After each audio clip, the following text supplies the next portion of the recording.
राजभर का नमस्कार। लंबे समय के बाद मुलाकात की प्रेस वार्ता में हो रही है। तो आज जो इधर आप लोगों को बुलाया गया है, जम्मू कश्मीर में विधानसभा चुनाव से पहले कांग्रेस और नेशनल कॉन्फ्रेंस का समझौता हुआ है। नेशनल कॉन्फ्रेंस के मैनिफेस्टो के बिंदु और कांग्रेस नेताओं के बयान का अध्ययन करें तो पता चलता है कि कांग्रेस की मंशा जम्मू कश्मीर में एससी, एसटी एवं वंचितों को मिल रहे आरक्षण को समाप्त करने की है। माननीय प्रधानमंत्री श्री नरेंद्र मोदी जी द्वारा 5 अगस्त 2019 को धारा 370 और 35A को खत्म करने के बाद से जम्मू कश्मीर में दलितों और वंचित समाज के लोगों, खासकर गुर्जर, बरकवाल और नागरिक अधिकारों से वंचित पहाड़ियों को आरक्षण मिलने का रास्ता साफ हुआ था। लेकिन कांग्रेस अब फिर से इनको कुचलना चाहती है।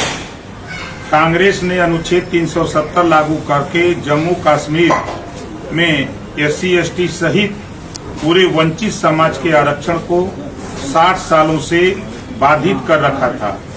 यह बहुत ही दुर्भाग्यपूर्ण था कि कांग्रेस की आरक्षण विरोधी नीतियों के कारण जम्मू कश्मीर में दलित और वंचित समाज को दशकों तक आरक्षण का लाभ नहीं मिला। प्रधानमंत्री श्री नरेंद्र मोदी जी के सर्वस्पर्शी, समावेशी, सामाजिक न्याय और संविधान की भावना के अनुरूप सामाजिक न्याय को मजबूत करने वाली सरकार में जब जम्मू कश्मीर में एससी, एसटी और वंचित समाज को आरक्षण मिल रहा है तो कांग्रेस और उनके सहयोगी नेशनल कांग्रेस इसका विरोध कर रहे हैं। यही कांग्रेस की असली मंशा है। कांग्रेस पार्टी का विचार है कि जो जम्मू कश्मीर में अनुच्छेद 370 फिर से लागू करेगी, इससे सीधे तौर पर कांग्रेस की मंशा उजागर होती है कि वो फिर से दलित और वंचित के आरक्षण को रोकना चाहती है।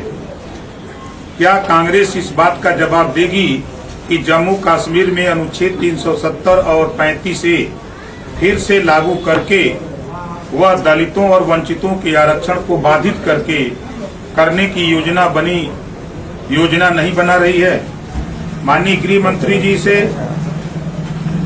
मंत्री जी ने इस पर स्पष्टता पूर्वक जो कहा है, जो सवाल आज देश का हर दलित और वंचित वर्ग का व्यक्ति कांग्रेस से पूछ रहा है कि उन्होंने कांग्रेस और राहुल गांधी से स्पष्ट सवाल पूछा है कि क्या कांग्रेस दलितों, गुर्जर, बरकवाल और पहाड़ियों के आरक्षण को समाप्त करना चाहती है, और वह ऐसा करने के लिए क्या नेशनल कांग्रेस के मैनिफेस्टो में किए गए वादों के साथ है? क्या हमने कांग्रेस शासित राज्यों कर्नाटक और आंध्र प्रदेश में भी देखा है कि किस तरह एससी, एसटी और ओबीसी वर्ग को मिल रहे आरक्षण को कम करने की साजिश रची गई और रची जा रही है। हमने कांग्रेस की एक और सहयोगी तृणमूल कांग्रेस द्वारा शासित पश्चिम बंगाल में भी देखा है कि किस तरह ओबीसी के अधिकारों का हनन किया जा रहा है।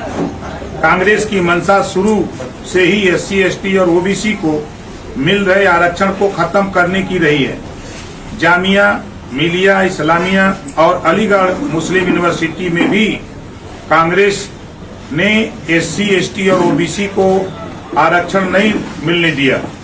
हम एनडीए के दल कांग्रेस की आरक्षण, संविधान और सामाजिक न्याय विरोधी सोच को कभी सफल नहीं होने देंगे और दलितों और वंचितों को उनका अधिकार मिलता रहे जो बाबा साहब डॉक्टर अम्बेडकर जी ने संविधान में व्यवस्था दिया है।